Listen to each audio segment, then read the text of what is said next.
Este evento, mis hermanos, no es un evento por casualidad o un mero accidente. Estamos ante el mismo evento de la cruz, el evento que se esperaba a través de todos los siglos e incluso de los milenios, el evento por el cual Dios traería la redención de su pueblo, de sus hijos. Dios, sin duda, en este preciso momento que contemplamos a través de esta imagen que nos presenta Lucas, Dios estaba presidiendo con autoridad este escenario sangriento. El Hijo de Dios estaba a momentos de morir, de entregar el Espíritu. Dios había orquestado toda la historia para que este evento de la redención se suscitase. Nada escapó del plan soberano de Dios. Jesús no murió por accidente o por desgracia, sino que fue, como dice Hechos 4:28, porque verdaderamente se unieron en esta ciudad contra tu santo Hijo Jesús, a quien ungiste Herodes y Poncio Pilato con los gentiles y el pueblo de Israel, para hacer cuanto tu mano y tu consejo habían antes determinado que sucediese. Pilato no se daba cuenta que simplemente estaba cumpliendo el decreto de Dios, un decreto que desde hace 700 años de que el Señor Jesucristo fuese levantado en el madero, ya el profeta Isaías había dicho, por cuanto Él derramaría su vida hasta la muerte y sería contado entre los pecadores. Aquí encontramos, hermanos, ese cumplimiento en cómo el Señor está muriendo entre dos malhechores. Aquel que había sido el dador de la ley, porque Cristo es el eterno Dios, la segunda persona de la santa deidad, estaba siendo juzgado como si fuese un transgresor de la ley. Ninguna palabra de Dios puede ser quebrantada. Y todo lo que Dios en el pasado había prometido para que se cumpliese en su Hijo, se cumplió. Dios lo decretó, Dios lo anunció de antemano, y asimismo fue como se llevó a cabo la redención. Este pasaje, hermanos, está lleno de verdades que pueden consolar nuestros corazones como creyentes, pero también traer un empuje a aquellos pecadores necios que todavía rehúsan creer en el Señor Jesucristo. Pero primeramente, hermanos, quisiera llevarnos a situar ante la escena que se nos presenta aquí. El título de este sermón, como pueden ver, es El trofeo de la gracia de Dios. Y entenderemos cómo es el trofeo de la gracia de Dios a la luz de ver la salvación que vino a través de este ladrón en la cruz. Porque, hermanos, aquí aprendemos una verdad importante, pues la Escritura nos dice que eran dos ladrones. Uno aceptó al Señor mientras que el otro lo rechazó. En estos pasajes también se ven las realidades de la soberanía de Dios, porque ambos hombres, ambos ladrones estaban atestiguando con sus propios ojos la crucifixión del Hijo eterno del Padre. Ambos ladrones eran viles entre los viles, muriendo bajo la misma condición de pecado, pues no respetaban ley de hombre ni la ley del Señor. Ambos necesitaban el perdón. Y nos dice el pasaje que uno murió en sus delitos y pecados mientras que otro se arrepintió. Y antes de que terminase la noche, ya estaba en el paraíso. ¿Cómo podemos dar cuenta de estas respuestas diametralmente opuestas de un hombre que se arrepiente mientras que otro muere en sus delitos y pecados? La única respuesta que podemos dar es la obra de Dios, la soberanía de Dios en la salvación, porque este pasaje primeramente nos va a llevar a considerar la gracia de Dios, la gracia victoriosa de Dios, el Dios de toda gracia, que por gracia salva a los hombres, porque ha sido por gracia que Dios pactó la redención desde la eternidad, ha sido por gracia que Dios la ejecuta a través de su Hijo, y ha sido por gracia que el Espíritu Santo ha llamado a su pueblo, a sus ovejas en el tiempo, para abrirle los ojos y también contemplar a aquel hombre que moría bajo la maldición de la ley por causa nuestra. Es solo por gracia que un hombre puede llegar a ser salvo, y el testimonio de las Escrituras en este evento, a través de la conversión de este ladrón, nos habla de esta realidad. Hay dos acontecimientos en la Biblia, dos personajes que son característicos de esa obra de Dios en la salvación. Uno de ellos es el apóstol Pablo, Saulo de Tarso, y el otro es este ladrón que se encontraba a un costado del Señor, también crucificado. Pero si podemos comparar a estos hombres, uno de ellos fariseo de fariseos, hombre jactancioso de la ley, respetado entre sus contemporáneos, un hombre que tal vez en lo externo se conformaba perfectamente a la ley de Dios, un hombre perseguidor, siendo, como dice Timoteo, un blasfemo, en ignorancia, perseguidor de la iglesia, fue recibido a misericordia cuando el Señor lo llamó, cuando iba a Damasco persiguiendo a la iglesia.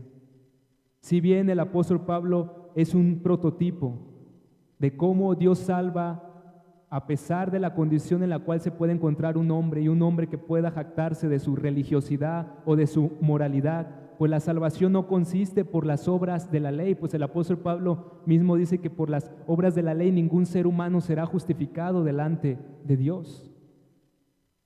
La conversión del apóstol Pablo y la salvación del apóstol Pablo es un ejemplo poderoso de la gracia de Dios, porque él no buscaba al Señor, él lo estaba persiguiendo, pero de un momento a otro él cayó y dijo: ¿qué quieres, Señor?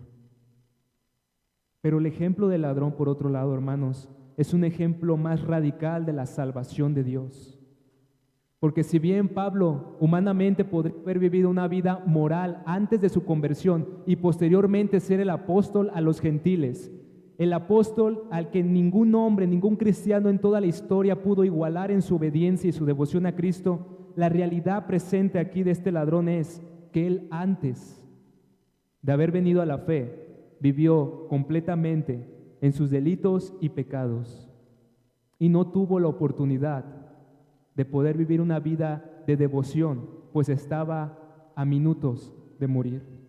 Y esto es importante, hermanos, porque esto es a lo que le atribuye el hombre la salvación, ya sea a su vida pasada o a su vida posterior de estar en la fe, creyendo que fue por su obediencia o por sus buenas obras que Dios los aceptó delante de su presencia, o que incluso que es por sus buenas obras o por su obediencia que un hombre mantiene su salvación para poder entrar al reino de los cielos. Pero la realidad de este ladrón es que él nació de nuevo en la cruz y como un bebé en la fe, murió como un bebé y fue recibido en el mismísimo paraíso. Desde aquí, hermanos, se evidencia la gran verdad de que la salvación es por la gracia. Esta realidad también arrebata, destruye los argumentos humanos que piensan que es por medio de las influencias o instrumentos humanos o las circunstancias humanas que los hombres vienen a la fe en Jesucristo. No es por las palabras elocuentes de un pastor o por la tenacidad de las oraciones de los hombres. Si bien Dios se complace en usar medios, la realidad es que Dios incluso obra a pesar de los medios. Dios no está limitado a las circunstancias, a las influencias o a los hombres para cuando Él quiere salvar a un pecador. Su gracia es toda poderosa para vencer las circunstancias y los momentos. Porque vean, hermanos, la conversión de este ladrón que se arrepintió, que clamó: Señor, acuérdate de mí, ocurrió cuando, según las apariencias humanas, todo estaba en contra, en oposición, para que este ladrón pudiese considerar que Cristo verdaderamente es un Salvador. ¿Cómo podría salvar aquel hombre que moría en la cruz crucificado a otros? Sería una locura. Él vio al Señor en su estado de más grande agonía. Él no lo vio sanando a los enfermos o liberando a los endemoniados o hablando con autoridad y enseñando al pueblo de Israel. Tal vez fue la primera vez que vio al Señor Jesús, pero cuando lo contempló en toda su humillación. Lo contempló en la cruz, azotado, flagelado, traspasado, coronado con espinas. Lo vio en su más grande agonía, pero a pesar de todo eso, él vio en Cristo que era el Salvador. ¿Cómo pudo este ladrón ver lo que los mismos discípulos no veían? Lo que el pueblo de Israel, que tenía toda la profecía las promesas de los pactos no pudieron ver. La realidad, hermanos, es que aquí Dios, el Espíritu Santo, estuvo abriendo los ojos de este ladrón.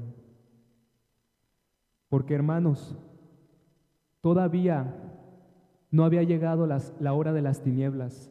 Todavía no se oscurecía el cielo. Todavía el Señor no decía consumado es. Todavía el oficial romano no había declarado verdaderamente este es el Hijo de Dios.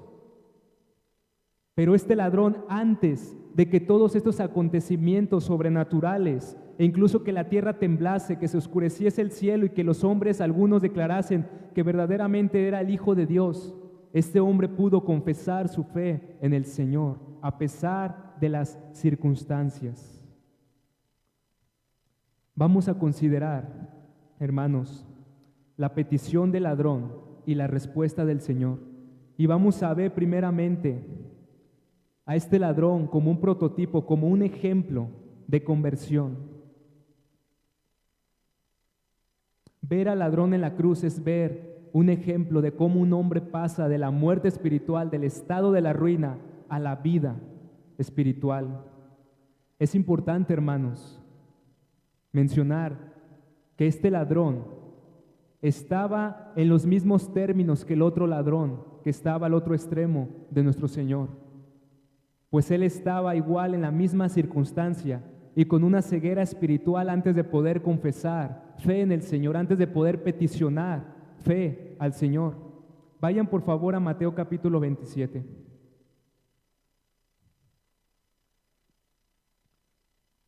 Versículo 41 al 44. Mateo capítulo 27, versículo 41 al 44 dice: de esta manera también los principales sacerdotes, escarneciéndole con los escribas y los fariseos y los ancianos, decían: a otro salvó, a sí mismo no se puede salvar. Si es el Rey de Israel, descienda ahora de la cruz y creeremos en él. Confío en Dios, líbrele ahora si le quiere, porque ha dicho: soy hijo de Dios. ¿Y qué dice? Lo mismo le injuriaban también los ladrones que estaban crucificados con él. La condición de este ladrón previo a su conversión era terrible, hermanos. Solamente piensen, él estaba al borde de la eternidad, a un hilo de ser arrojado al infierno. Como tizón fue arrebatado del fuego de las llamas. Pero lo que es increíble aquí, que un hombre que está crucificado en una grande agonía, también el ladrón, lo que es terrible es que incluso tenía la osadía de injuriar al Señor de gloria. Y nuevamente, hermanos, aquí el Señor nos quiere poner delante de nuestros ojos la gran verdad de la depravación del corazón de los hombres, la enemistad natural de la mente carnal de los hombres, porque engañoso es el corazón más que todas las cosas. ¿Quién lo conocerá? El apóstol Pablo dice: porque los designios de la carne son enemistad contra Dios, porque no se sujetan a la ley de Dios ni tampoco pueden. Y los que viven según la carne no pueden agradar a Dios. Este ladrón, previo a su conversión, previo a su arrepentimiento, estaba igual de endurecido que el otro ladrón que injuriaba al Señor en conjunto. Porque no hay diferencia, por cuanto todos pecaron, están destituidos de la gloria de Dios. Pero es aquí, hermanos, que no es hasta que reconozcamos también nuestra condición desesperada que vamos a descubrir nuestra ruina espiritual. No es hasta que reconozcamos que hemos heredado el pecado original, que hemos heredado la condenación, una naturaleza inclinada al mal, que verdaderamente podremos clamar al Señor por ayuda. Ver al ladrón en la cruz es contemplar un retrato de lo que es el pecador por naturaleza. Es hasta que veamos nuestra condición al igual que la del ladrón que podremos clamar: Señor, acuérdate de mí. Hermanos, tenemos que ser humillados. Amigo, tenemos que ser humillados. Tenemos que ser desnudados de nuestros trapos de injusticia, de inmundicia, para poder ser revestidos con las justicias de nuestro Señor Jesucristo, para poder ser revestido de salvación. Tenemos que venir con manos vacías al Señor como limosneros, porque eso es lo que somos por naturaleza. No tenemos nada que ofrecer, sino que extendemos la mano como mendigos para recibir por gracia el don de la vida eterna. Tenemos, hermanos y amigo que te encuentras presente, que reconocernos como ladrones, merecedores del juicio. Algunos podrían objetar y decir que ellos no son ladrones que jamás han privado de algún objeto o algo ajeno de su prójimo, porque incluso podemos inferir que este ladrón no solamente moría por ser ladrón, sino quizás por más delitos. Tal vez él era un sedicioso, un hombre de lo más terrible de la sociedad, y muchos podrían objetar y decir que tal vez ellos en lo externo no son criminales, que no actúan y piensan como aquellos hombres que hoy se encuentran en prisión. Pero saben, queridos amigos, el caso del ladrón es el caso de todos nosotros, porque el hombre por naturaleza es un ladrón, porque por naturaleza hemos robado de la gloria de Dios, lo que Dios nos ha concedido, todos sus beneficios, todos sus dones, los hemos utilizado para nosotros mismos, para servirnos a nosotros mismos y a la criatura antes que al Creador. Hemos usurpado lo que Dios nos ha hecho. El pecado es por naturaleza robo de los recursos de Dios, robo en no servirle, robo en no vivir para Él, quien merece la más alta lealtad de nuestra vida, pues Él es nuestro Creador. El retrato del ladrón es el retrato de todos nosotros. Y la pregunta aquí, ¿te reconoces igual de culpable y miserable como este ladrón? Pasemos a considerar cómo este hombre tuvo que tocar fondo antes de su conversión. Pues él, si bien fue un pecador ejemplar, un prototipo de un pecador ejemplar, enemigo de Dios por naturaleza, previo a su conversión injuriaba al Señor, moría por un delito en contra de la ley de los hombres, pero sin duda su delito trascendía a ser pecado delante de los ojos de Dios. Pero no solamente fue ejemplar al ser un gran pecador, sino que también fue ejemplar en su conversión, en cómo vino de la muerte a la vida, de la culpa y la condenación al perdón y a la vida eterna. Vernos a nosotros mismos como pecadores perdidos no es suficiente. El reconocimiento de nuestro pecado y nuestra culpa solamente es el primer paso de la conversión. Es necesario también entender nuestra bancarrota. No hay nada que podamos hacer u ofrecer delante de Dios. Si es difícil para el hombre reconocerse a sí mismo como pecador, pues necesita ser iluminado por el Señor para entender su condición. También es difícil que el hombre pueda ofrecer algo para ganar el favor de Dios. Aquí una ilustración. La lepra en las Escrituras es una buena metáfora de la condición humana. No hay cura para la lepra. El leproso tenía que ser desterrado y desolado a causa de su enfermedad. El pueblo de Israel sabía que solamente los hombres podían ser sanados de la lepra por Dios. Solo Dios puede remediar esa situación tan lamentable. Pero así como la lepra, el pecado solamente puede ser sanado por el Señor. El hijo pródigo, hermanos, fue un hijo necio, contumaz, desobediente, que tuvo la osadía de pedir su herencia a su padre para ir a malgastar todas sus riquezas en los placeres y las vanidades de esta vida. Y cuando se encontró en la ruina, él no pensó primeramente ir a la casa de su padre para ser recibido, sino que se nos dice que fue a una ciudad a trabajar. Él creía que podría sustentarse a sí mismo, que podría reparar su condición, su estado de pobreza, pero no fue que hasta que se encontraba en el estado de más alta ruina, que tocó fondo, que se dio cuenta que tendría que volver a la casa de su padre. Y no volvió con riqueza, sino que volvió harapiento, pobre, con su estómago vacío, avergonzado, sin nada que ofrecer al Señor. Se encontraba en bancarrota, pero el Padre lo recibió con misericordia y lo revistió con riquezas de amor. Es así, hermanos, que el hombre puede utilizar todas sus fuerzas o pretende utilizar todo lo que es, lo que hace, lo que dice para intentar ganar el favor de Dios. El hombre por naturaleza es un hombre que se inclina inmediatamente a querer hacer buenas obras para pretender ganar el favor de Dios, pues hemos nacido bajo un pacto roto. Somos hombres pactuales por naturaleza, pero la gran realidad es que las mejores obras del hombre son como trapos de inmundicia. El hombre tiene que reconocer su bancarrota espiritual, pues piensen, hermanos, ¿qué podría hacer este hombre en ese estado tan miserable, crucificado al lado de nuestro Señor? ¿Qué podría ofrecerle al Señor? ¿Acaso obediencia? ¿Acaso decir que si lo bajaba de la cruz viviría una vida de devoción? ¿Qué podría hacer este hombre con sus manos o con sus pies? No podía hacer nada, pues sus manos y sus pies estaban clavadas en la cruz. Pero también, queridos amigos, las mejores obras del hombre tienen que ser clavadas en la cruz. Tenemos que ser frenados y sacudidos para entender que no podemos hacer nada por nosotros mismos, que así como el ladrón no podría hacer nada por sí mismo para salvarse, no tenía nada que ofrecer, estaba en ruina.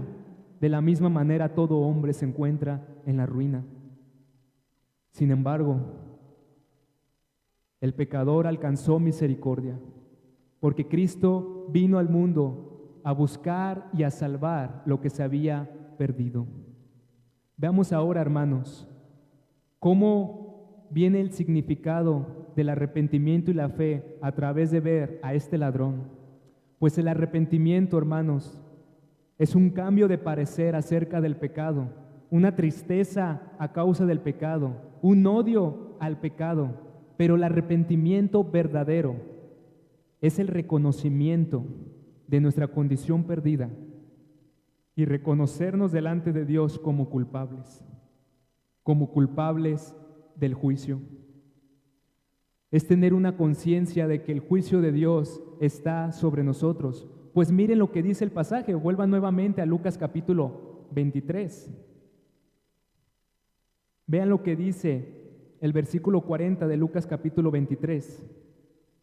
Él dice al otro ladrón que está al otro extremo del Señor: ¿ni aún temes tú a Dios estando en la misma condenación? Anteriormente él estaba al igual que el otro ladrón, al igual que el pueblo de Israel y los gentiles que estaban ahí al pie de la cruz, injuriando al Señor, escarneciendo al Señor. Pero de pronto el Espíritu Santo obra en él y le dice: ¿ni aún temes tú a Dios estando en la misma condenación? Es interesante que no dice ¿no temes al castigo?, sino que menciona ¿no temes a Dios?, le dice al otro ladrón. Con esto, hermanos, él estaba reconociendo que Dios es el juez de los hombres, aquel que llamará a juicio a todo hombre. Pues sigue diciendo el verso 41: nosotros a la verdad justamente padecemos, porque recibimos lo que merecieron nuestros hechos, mas ningún mal hizo. El ladrón está reconociendo su culpabilidad, está reconociendo que ese castigo que está mereciendo es justo. Él se está condenando a sí mismo, se está autosentenciando a sí mismo. Él no se exentúa a sí mismo, no pone excusas, sino que reconoce que él está padeciendo en conjunto con el otro ladrón por causa de sus pecados, por causa de sus delitos. Pero él no solamente está mirando al plano terrenal del crimen ante la ley de los hombres, sino del crimen ante la ley eterna de Dios, ante Dios mismo. Y es aquí, hermanos, como aplicación, y a los amigos que se encuentran presentes el día de hoy: si nosotros hemos tomado esta misma postura delante de Dios, si hemos confesado abiertamente nuestros pecados delante de Dios, si nos hemos condenado a nosotros mismos, que si se nos llamase a ser honestos con la sentencia que se dictaría a causa de nuestra obediencia o desobediencia a la ley, reconocer que la sentencia sería culpabilidad, condenación. ¿Hemos reconocido que merecemos el castigo y la muerte?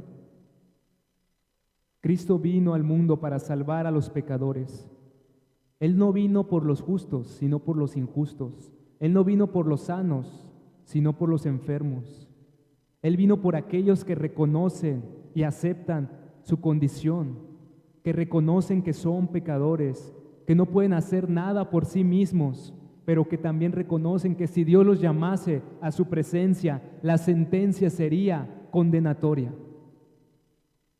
Pero veamos, hermanos, cómo este ladrón empieza a manifestar este arrepentimiento, pero también fe en el Señor Jesucristo, pues su fe tenía base en la persona de Cristo. Y aquí es importante, hermanos, pues la realidad es que él, de estar en un momento bajo la condenación, bajo la ignorancia, con un corazón endurecido, injuriando al Señor, pasa al otro lado a defender al Señor y manifestar su arrepentimiento, el reconocimiento de su culpabilidad.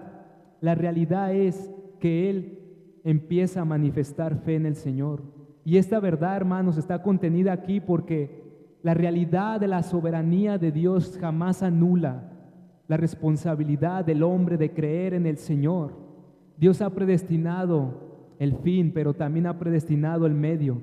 Y es por medio de la fe, como ese brazo que toma a Cristo para la salvación. Es por eso que el apóstol Pablo nos dice en 2 Tesalonicenses capítulo 2, verso 13, pero nosotros debemos dar siempre gracias a Dios respecto a vosotros, hermanos amados por el Señor, de que Dios os haya escogido desde el principio para salvación, mediante la santificación por el Espíritu y la fe en la verdad. El ladrón tuvo fe en la palabra de Dios, pues hermanos, ¿qué contemplaba encima del Señor Jesucristo? Sino aquel título que decía, este es el Rey de los judíos. El Espíritu Santo le abrió los ojos y pudo contemplar que el que moría era el Señor de gloria. La fe siempre está fundamentada en quién es Jesucristo. El Espíritu Santo usó esa placa colgada encima del Señor para mostrar que el que moría en la cruz verdaderamente era el Rey de los judíos. Si bien Pilato puso esa placa en desdén, en burla, la realidad es que Dios soberanamente, presidiendo ese evento tan glorioso de la historia de la crucifixión de su Hijo, Dios estaba declarando que verdaderamente su Hijo era el Rey. Y este ladrón pudo ver a Cristo. Tuvo fe, porque su fe se fundamentó en creer que el que moría verdaderamente era el Rey de los judíos. Pero aquí hay algo de advertencia para aquellos que todavía no están en el Señor o que verdaderamente no han creído de todo corazón en el Señor Jesucristo. Si no abrazamos a Cristo con fe verdadera, confiando plenamente en Él, de nada nos aprovecha conocer que Él vivió una vida perfecta, que murió para expiar el pecado y que resucitó. La fe verdadera es más que una opinión correcta o de datos correctos acerca de la persona de Cristo. La fe verdadera es rendirse y confiar completamente nuestra vida al Señor Jesucristo. Es una fe de la cabeza, pero también una fe del corazón. Las manos y los pies de este ladrón estaban clavados, pero él con sus labios pudo clamar al Señor. Él pudo confesar, porque con el corazón se cree para justicia, pero con la boca se confiesa para salvación. Él pudo creer. aún en ese estado tan miserable, tan deplorable, a minutos de la muerte, él pudo creer y fue salvo. Y quiero llamar su atención, hermanos, pues la fe de este ladrón fue una fe verdadera. Pues, ¿qué podría peticionar un hombre común ante el sufrimiento? Primeramente, ser librado de los dolores físicos. Es comúnmente lo que hace el hombre hoy en día cuando supuestamente busca a Dios, ser librado de los problemas físicos, de las circunstancias humanas. La fe falsa simplemente se concentra en ser librado de las cuestiones externas, terrenales de este mundo. Pero es interesante que el ladrón no piensa en ser librado de esa cruz o que lo baje el Señor. Él no le dice, Señor, bájame o hónrame, líbrame de esta agonía indescriptible, sino que simplemente dice, Señor, acuérdate de mí. Para él ya lo más importante no era que fuese descolgado de esa cruz y tal vez rehabilitado y sanado para tener una vida próspera en este mundo, sino que lo que le importaba a él es alcanzar la misericordia de Dios. La fe verdadera procura sobre todas las cosas alcanzar a Cristo como el mayor tesoro de su alma. Acuérdate de mí, fueron las palabras apropiadas, palabras que concentraban, Señor, perdóname, sálvame de mi estado, de mi condición espiritual. Un interés por Cristo es un interés en todo lo que Él es. Y piensen, hermanos, ¿quién se acordaría de este hombre muriendo marginado de la sociedad, desnudo, muriendo en un estado tan terrible, con la peor ejecución que un hombre pudiese padecer? Ni sus amigos, ni sus hermanos, ni su familia estaban al pie de la cruz. No había nadie que le llorase o que se acordase de él. Pero él pudo clamar a uno para que se acordase de él, a Cristo. Su fe fue de valor, porque cuando nuestro Señor estaba en la cruz, Él estaba siendo escarnecido por los judíos, por los fariseos, todo el pueblo de Israel injuriando al Señor. Pero Él dice desde la cruz, este hombre no ha hecho nada malo. La nación de Israel pidió que se les diese una homicidia. Prefirieron a Barrabás antes que al bendito Hijo de Dios. Prefirieron al injusto, al sedicioso, al asesino, antes que al santo. Eso evidenciaba el corazón de los hombres. El ladrón dice, este hombre no ha hecho nada malo. Y con esa declaración condena al pueblo de Israel.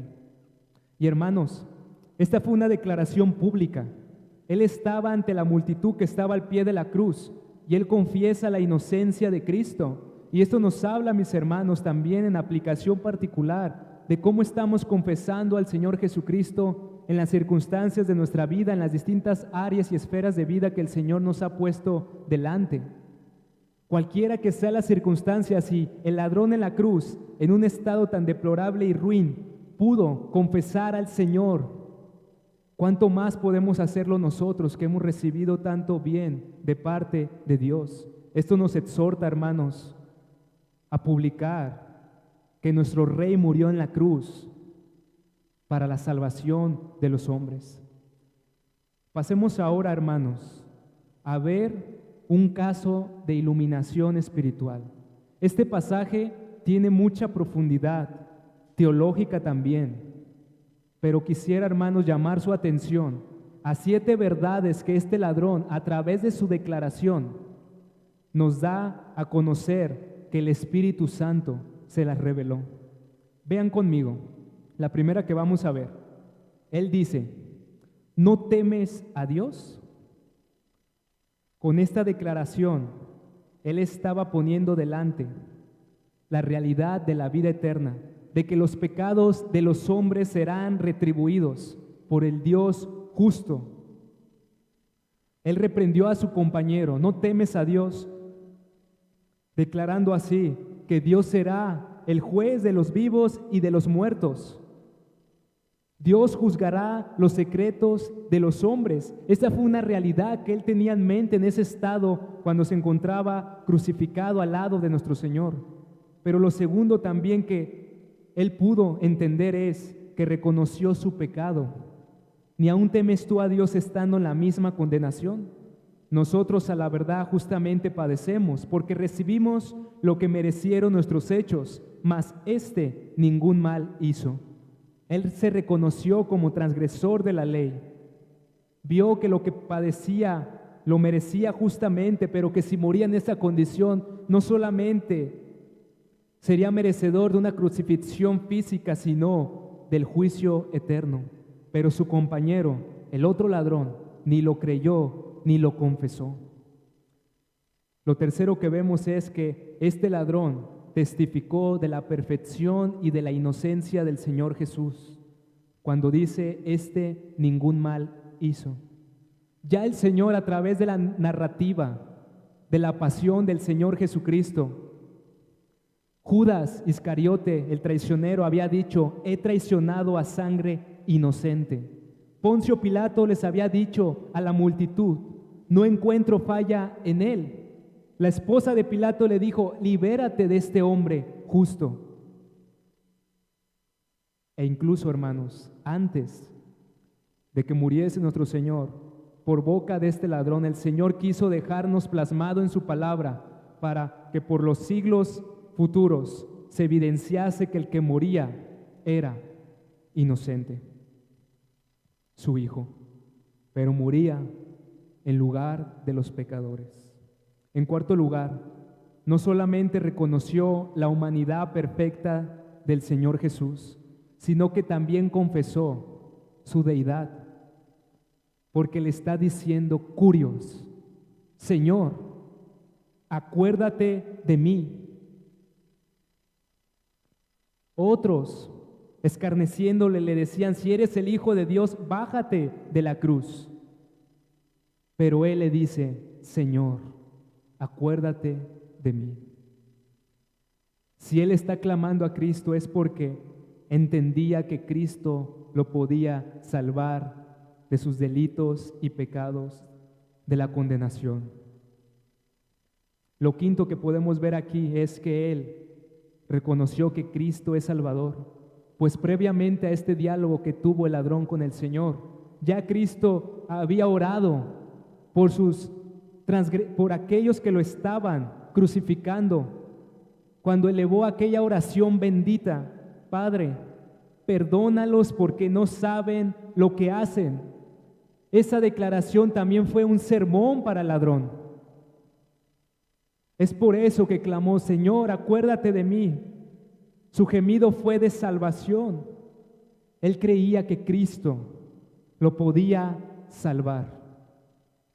En sexto lugar, lo que el hombre pudo ver, este ladrón, es que él reconoció el señorío de Cristo. Y aquí se solidifica incluso más, que lo reconoció como Dios, como el Señor. Pues ¿qué le dice, hermanos? Cuando entres en tu reino. ¿Cómo pudo ver él?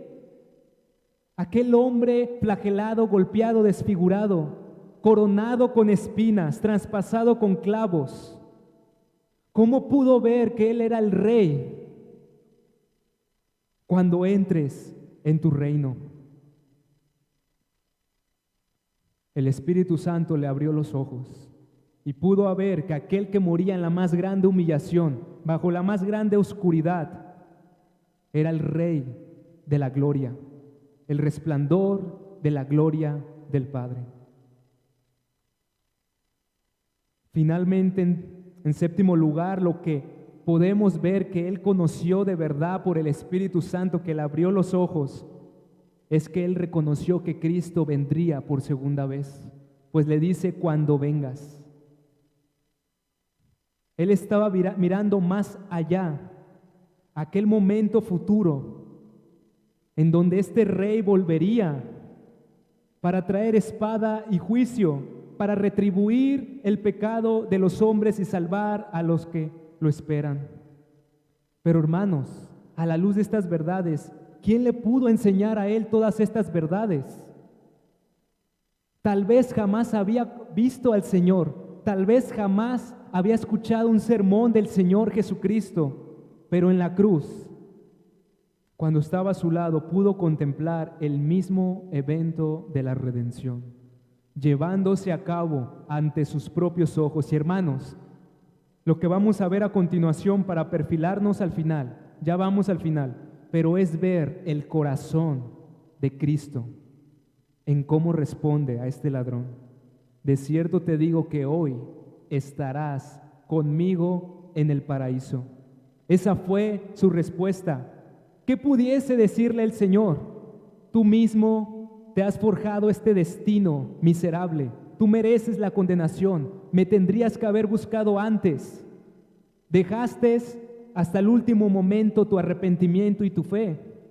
Pero la realidad es, hermanos, que cuando Cristo se encontraba rodeado de multitudes que lo injuriaban, rodeado de las potestades de las tinieblas que sin duda estaban contemplando el acto de la redención del Señor de gloria.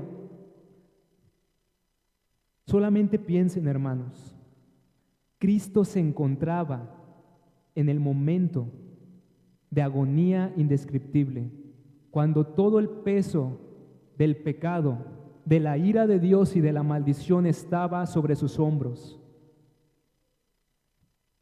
Alguien podría pensar que él no hubiera tenido la lucidez para poder responder a este ladrón.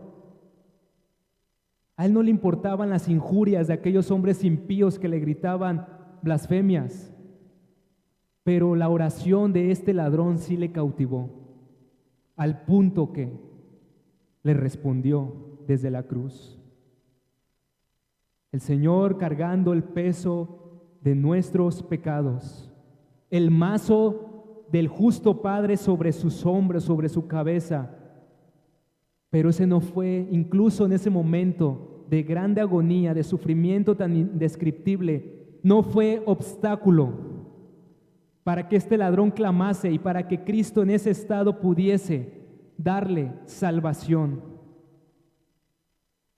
Si Cristo pudo salvar a este ladrón en la más grande agonía, en la más grande debilidad, en el más grande sufrimiento, cuando sus manos y sus pies estaban clavados en la cruz, ¿cuánto más lo puede hacer ahora que está entronado a la diestra del Padre?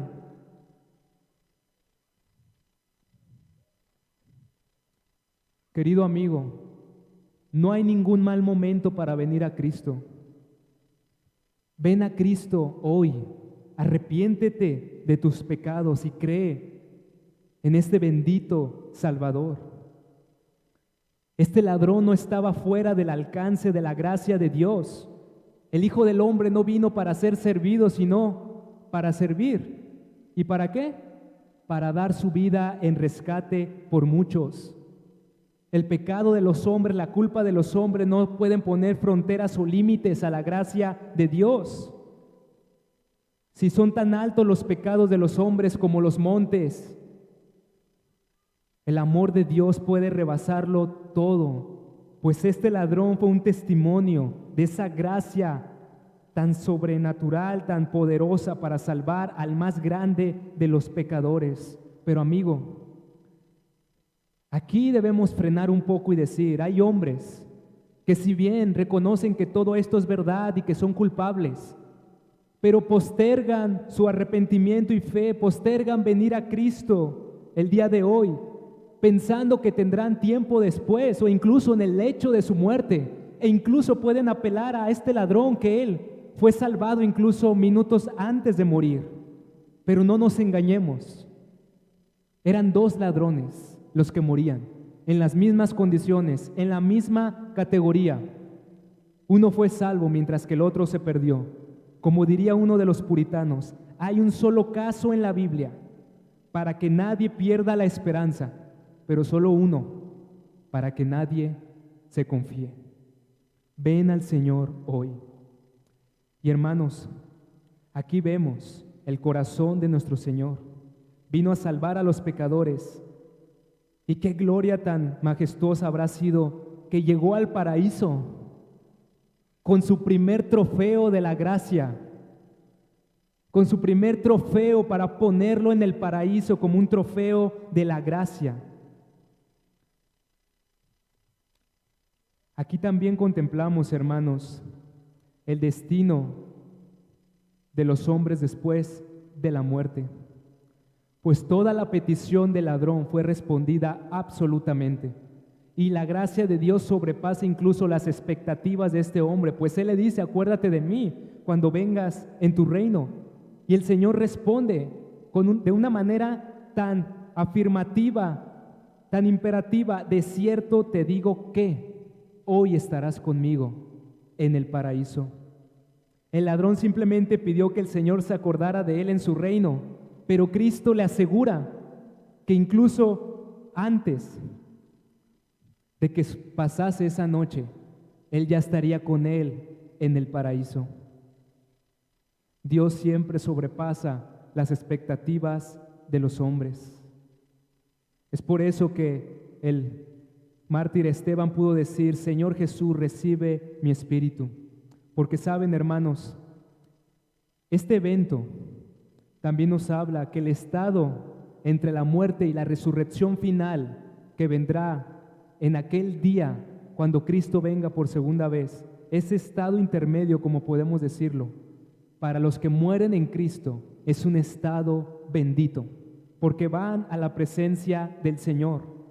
Por eso el apóstol Pablo decía: porque de ambas cosas estoy puesto en estrecho, teniendo el deseo de partir y estar con Cristo, lo cual es muchísimo mejor. Ninguna filosofía atea puede consolar el corazón de los hombres. Simplemente caen en el absurdo de la inconsciencia de la mente de los hombres, mientras que el creyente tiene la certeza de que si hoy parte, estará en la presencia de su Señor. Y hermanos, Satanás se ha esmerado en querer ocultar esta realidad del corazón de sus santos a través de promover doctrinas falsas como el sueño inconsciente de los creyentes hasta la segunda venida de Cristo, o aquel falso concepto de Roma, el purgatorio, que hace creer a los hombres que es necesario primero pasar largo tiempo purgando los pecados para poder ser dignos de entrar en la presencia de Dios.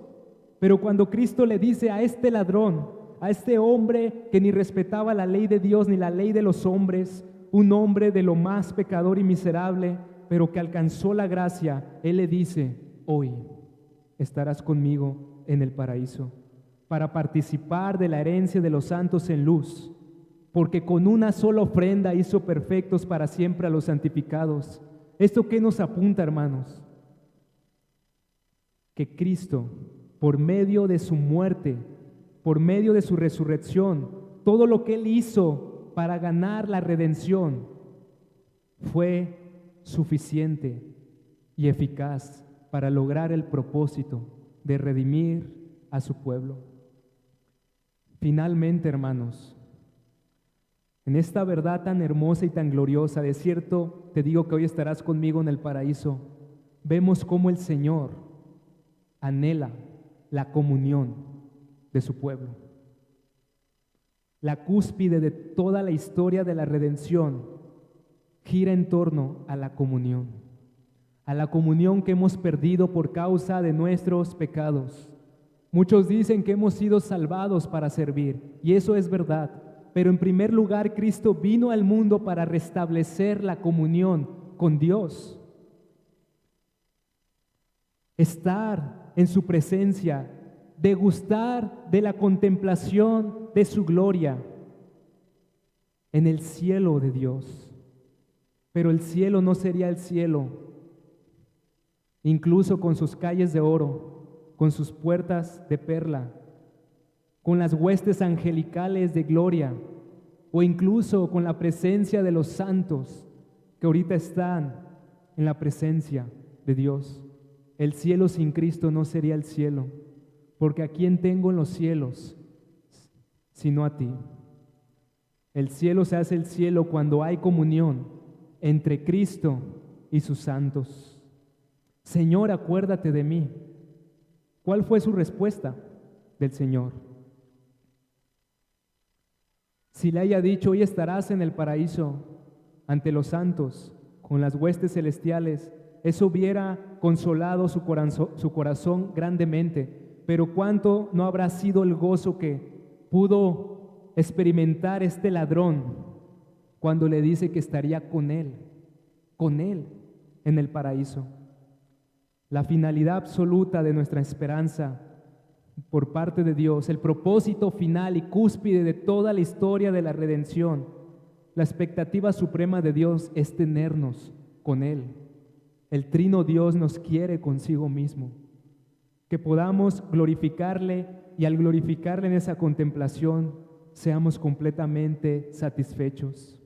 Hoy estarás conmigo en el paraíso. Esa expresión habla del gran amor redentor de Cristo, quien nos llevará al cielo. ¿Y saben para qué, hermanos?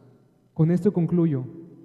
Nos llevará al cielo para tenernos por toda la eternidad como trofeos de su gracia, para elevar acciones de gracia por la gracia soberana derramada por Jesucristo.